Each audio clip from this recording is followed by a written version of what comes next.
आकाशवाणी भोपाल से प्रस्तुत हैं प्रादेशिक समाचार।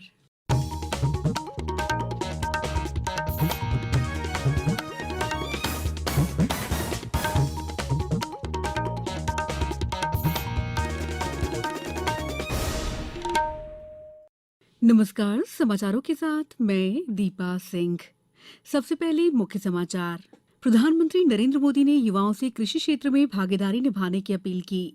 केंद्रीय गृह मंत्री अमित शाह ने सतना में मेडिकल कॉलेज का लोकार्पण किया और लक्ष्य अभियान में प्रदेश को मिला प्रथम स्थान।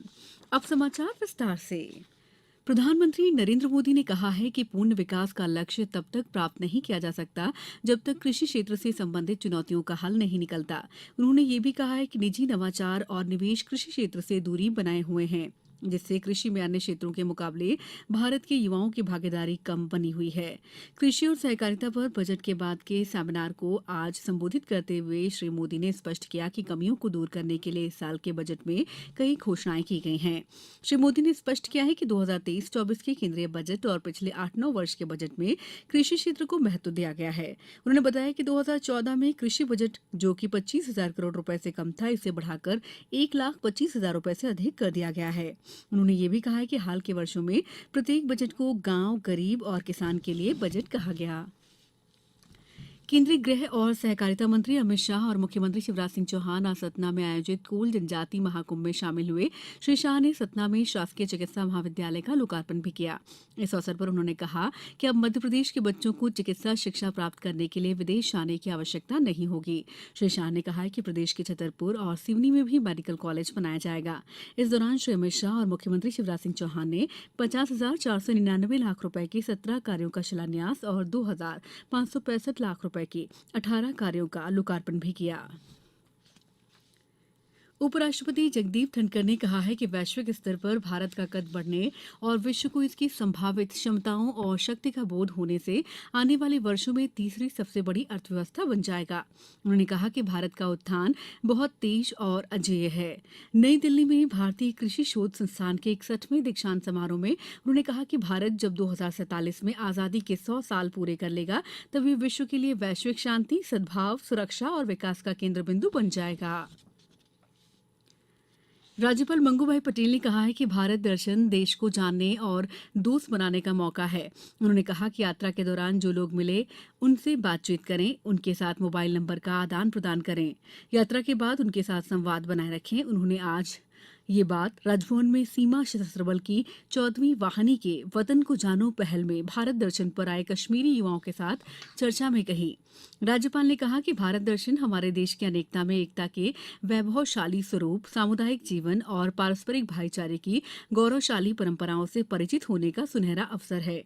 जरूरी है कि आप सब समकालीन संस्कृति और सभ्यता के विभिन्न पहलुओं से परिचित होने के साथ ही देश में हो रहे सुखद बदलाव को समझें और उनसे प्रेरणा लें। समाचारों में वक्त है ब्रेक का। ये समाचार आप आकाशवाणी भोपाल से सुन रहे हैं। हमारे समाचारों को अब आप कभी भी और कहीं भी अपनी सुविधा के अनुसार सुन सकते हैं। ये समाचार बुलेटिन YouTube, ट्विटर और फेसबुक पर AIR न्यूज भोपाल पेज पर भी सुने जा सकते हैं। इसके अलावा आप हमारी वेबसाइट newsonair.nic.in पर अथवा AIR न्यूज ऐप पर भी समाचार सुन सकते हैं। ब्रेक के बाद समाचारों में आपका एक बार फिर स्वागत है। मुख्यमंत्री शिवराज सिंह चौहान ने कहा है कि राज्य सरकार प्रदेश में स्वास्थ्य सुविधाओं के विस्तार के लिए निरंतर सक्रिय है। उन्होंने कहा कि राष्ट्रीय स्वास्थ्य मिशन की ओर से प्रसव कक्ष गुणवत्ता बेहतरी के लिए शुरू किए गए लक्ष्य अभियान में मध्यप्रदेश को देश में पहला स्थान प्राप्त हुआ है।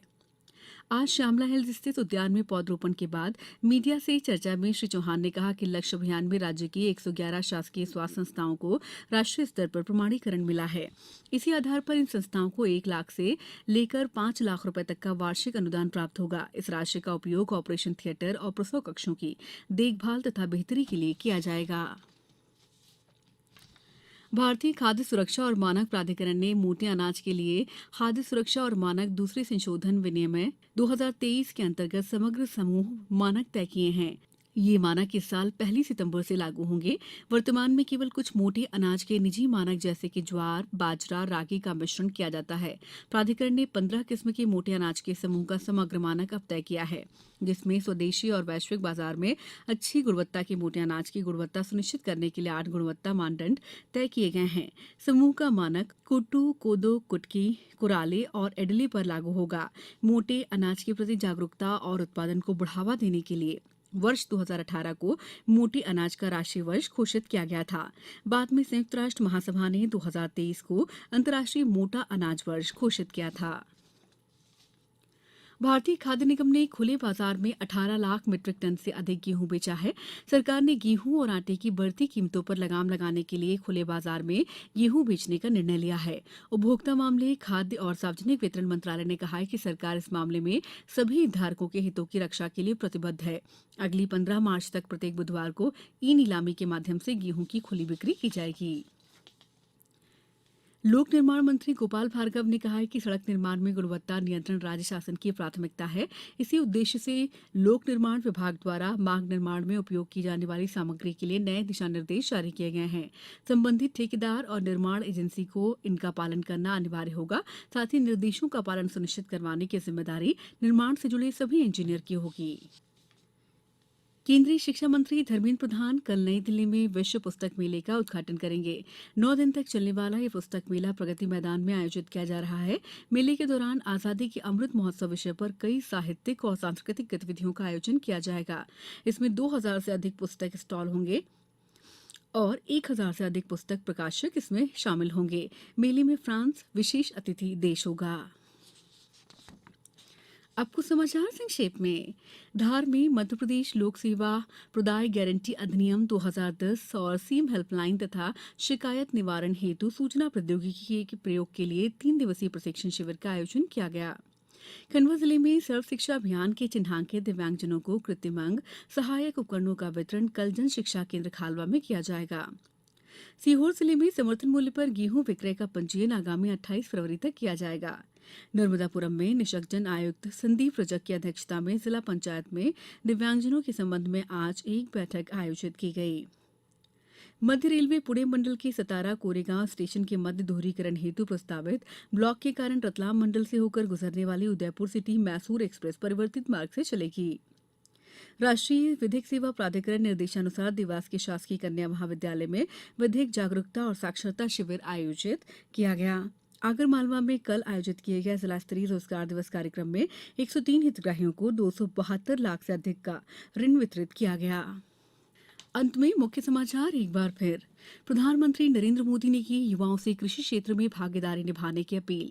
केंद्रीय गृह मंत्री अमित शाह ने सतना में मेडिकल कॉलेज का लोकार्पण किया और लक्ष्य अभियान में प्रदेश को मिला प्रथम स्थान। इस बुलेटिन में इतना ही। नमस्कार।